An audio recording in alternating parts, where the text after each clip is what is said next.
So he says his client Wesley Snipes said the clink wasn't so bad.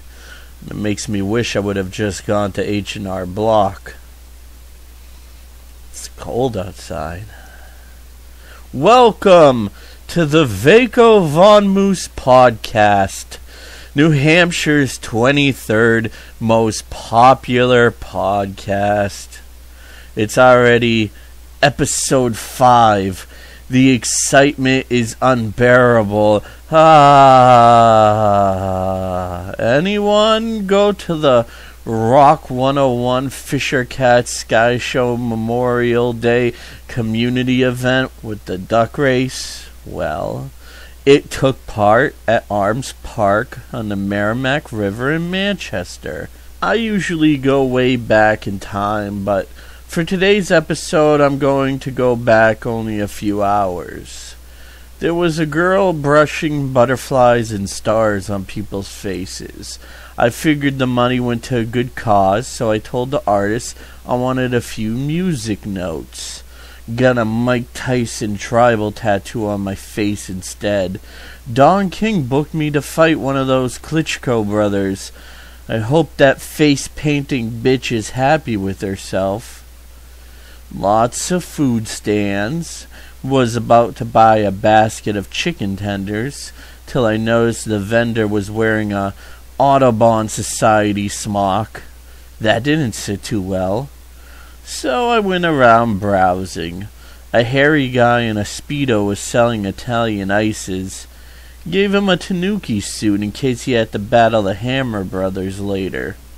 People kept recommending I eat chowder, or I'd lose my New England birthright, so I did.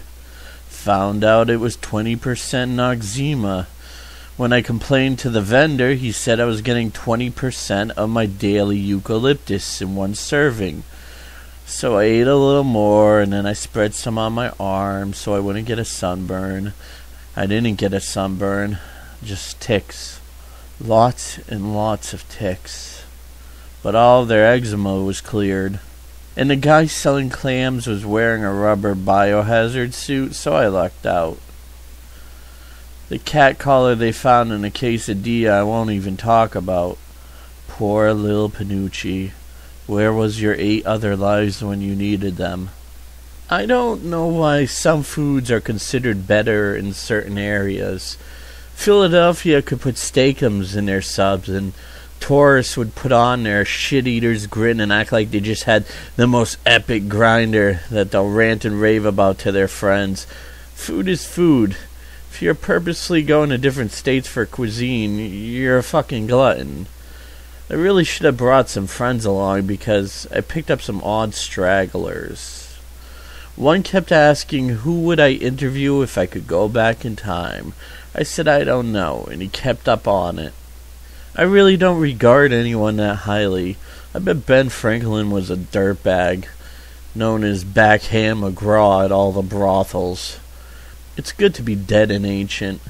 You can be revered and praised, but think about everyone you know right now. He was just like them.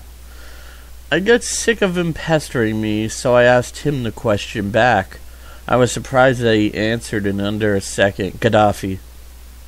I tried to break up the awkward silence by saying the water looked nice for the duck race. He said the Merrimack would also be a decent river to dispose a body in.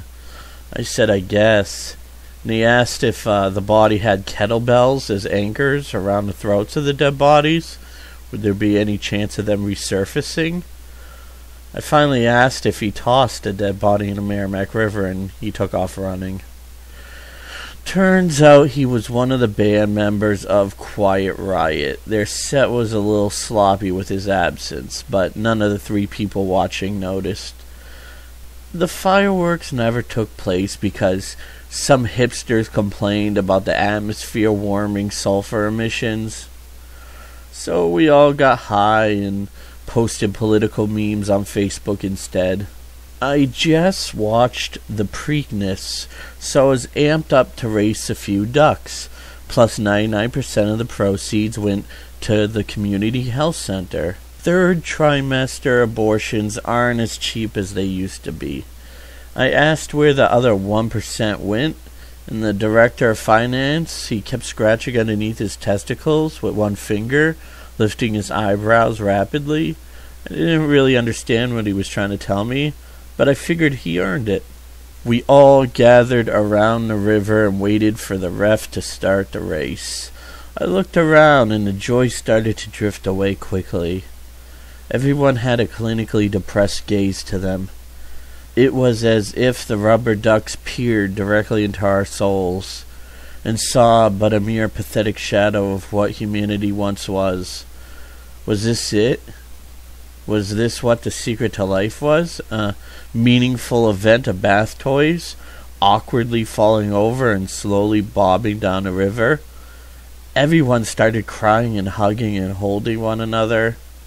Heard stories of alcoholism, failed marriages, as smiling beaks proceeded on with their race. Well, it's getting forlorn, so I'll end it here. I hope you've enjoyed this installment of the Veikko Von Moose podcast. And, oh wait, you probably want to know who won the rubber ducky race, huh?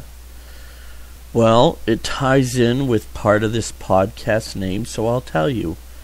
Some old broad ended up winning and going to the mic to make the duck call to complete the win. She had a birtation and couldn't say quack quack. She just made some odd grunting noises and her dentures fell out. Turns out she made a spot-on moose call. And turns out it was running season. Out of nowhere, 30 to 50 bull moose appeared and started wrapping their hooves around panicked patrons, humping the shit out of them. I scraped at their horns and ate about a pound of velvet antler. I got really jacked up. Later, I tested positive for steroids because of the intake, so the World Boxing League banned me and I didn't have to partake in any of Don King's fights, which was nice, but I would have rather had a black eye than be covered head to toe in moose cum. I mean, it was in the parking lot, on the benches, and it just, it's just like, it's fucking gross.